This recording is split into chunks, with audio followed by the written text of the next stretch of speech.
Hey, it's Kevin and Taylor, and we are so thrilled to be hanging out with Leanna Crawford. Thank you so much for being here. This is a blast. We're so glad that you're here. Now, tell us a little bit about how you got started in this music business. Was it you won a radio contest or something like that? That was one of the things. It just wild, just a local radio contest back home. I'm from a small little town, and the prize for winning it was that we got to go across the border into Canada. We were in Abbotsford, BC, and we got to open for Jars of Clay. Ooh. And that was like fun. That was the thing. And then I had like a 20-minute slot, and I had practiced like my 4 songs that I was up there singing.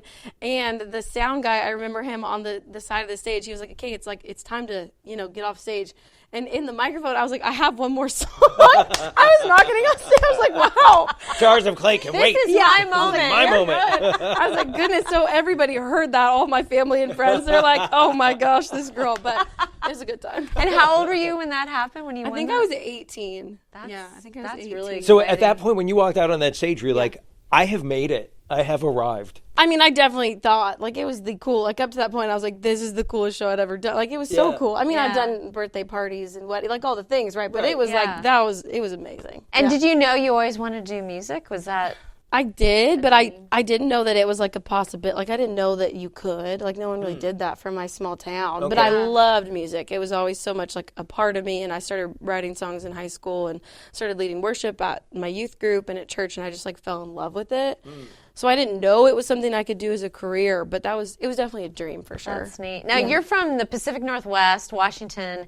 Very unique vibe there. Weather, everything. Yes. Was it kind of a culture shock moving to Nashville? It definitely was. I love living in Nashville. I didn't know like what people meant being in the Bible Belt, but there's like a church on every corner, which is like wild. Right. Because my parents still go to the same church, like my family does. Like they've gone for 35, 40 years. So every time I go home, like we go to our sweet church, and there's a few churches, but like that's it. Like it's just a very different vibe. And then we came here, and I was like, there's so many churches, and they're playing Christian music in like all the stores you walk into, and it's just like I say I do Christian music here, and people are like, oh, cool. Like, Me that's too. awesome. Yeah, me too. Literally everybody. But back home, they're like, you do what? Like, I just play music. It's fun. A whole different vibe. That's fascinating. Leanna, something interesting about you is your husband. Tell us about your husband, how you met, and what he does for a living. Yes, we met through a mutual friend. We met at a concert a few years ago, back in 2018. I was opening for a mutual friend, and he came to the concert to hang out with him.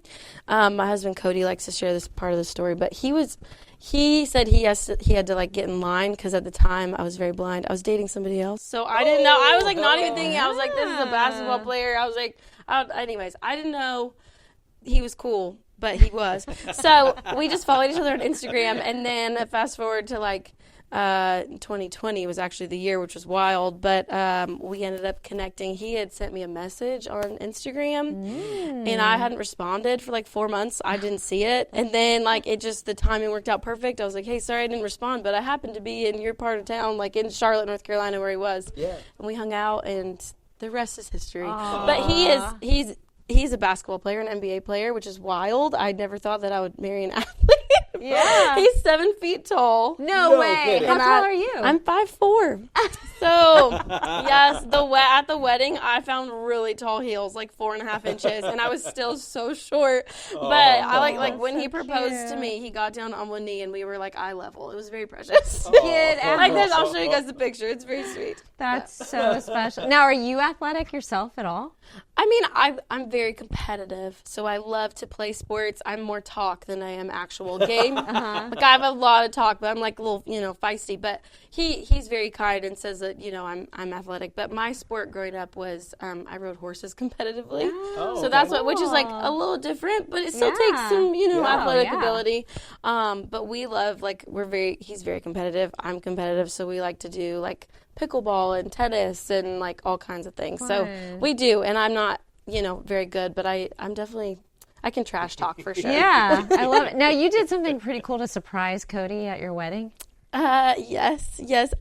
When he proposed to me, I wanted to surprise him with a song. and he had no idea. He's like a very good planner. He says he's not a romantic, but I feel like he's like the sweetest and most romantic. Like his proposal like was a letter written out. It was like anyways, it was so cute. Yeah. So I was like, I'm gonna plan the surprise, and he had no idea it was coming. But I like got up in my wedding dress and had my guitar, and I just like played him this song. And he's not really a crier, but he did cry a little bit. So I was, very excited about that. I was like, yes, we made him cry, but he loved it. It was so surprised. I wrote my vows to him in a song, and wow, that's beautiful. Can you sing a little bit of it right now for us? Do you remember it? I can. Oh, that's so sweet. Let's see. I usually have my guitar, but I can sing. I vow to be your very best friend for the rest of our lives. To always make you laugh, kiss you every single night. To have you, to hold you until death do us part. I vow to be your sunshine when it's raining and your rainbow when it's gray. And if you can't find the words, I'll be the one who prays. And when you tell me that you love me, I'll tell you that I love you more. I vow to be yours. Oh, wow. That is beautiful. I love that. Beautiful. The artist in me. Can you sing something for sure? Yeah. Don't make me sing. I mean, don't make me, but sure I will. And speaking of surprises, you just surprised him with a gift too, right? Yes. I thought a really good way to like start off our marriage. We got married in August, and as soon as we got married, we moved to New Orleans so he could play for the New Orleans Pelicans, which is where we were this last season. Okay. But I thought a really fun wedding gift would be to get him a horse. And our friends were giving away this horse, and it was a very big horse. So I had it shipped from Washington to Nashville. Wow. And I've been keeping a secret for 6 months. And I just How do you hide a horse? Well, honestly, no. Really, thankfully, we have like a good spot. But we have another horse here. I say we, 'cause my sister and I have another horse. So I didn't have to like when I was up here. I could be like, oh, I'm going to the barn, and he didn't think anything of it. So this horse has been here, and I've been like hiding him and getting him ready. And then last week, I was like, hey, come out to the barn, and he was like, oh my word. But now he's all about it. He's all He's in. all about it. He's 7 feet tall on a horse. Does his feet kind of like hit the ground? Almost. We're still trying to find him a saddle that fits. Was the horse like, oh, you've got to be kidding? Well, our other horse her name's Ella, and she was like really sassy because he would ride her, and like he would just ride her around, and I was like, okay, I think she's done. Like she's like, it's time to get off. But his new horse, his name is Atlas, and he's a big fan of Cody. They're buds now. Oh, that's great. Yeah. Okay, That's so awesome. the new record's called Still Waters, which is crazy as life is right now. Still Waters sounds really, really good. Yeah. Tell us about the record and also about where the pre-order proceeds are going. Oh, yes. I'm so excited. It's actually my first ever like full-length record album, which is so wild. I've put out music before this, obviously, but it's so cool to have like a whole project. It's like a different process too than just putting out one song at a time. So very excited about that. Still Waters, it's inspired by Psalm 23, and the title track is called Still Waters, and I might share a little bit about that in a minute. But the whole record is really just my prayer is that it, brings hope and encouragement, but also it's my story in these songs. And I love the songwriting process, and I feel like I really got to dive in to like all of the songs, and it's been very special to kind of have my story in these songs, which is the hope for sure. But this record, I hope it is Still Waters. I hope it brings peace and hope and just that reminder of Psalm 23.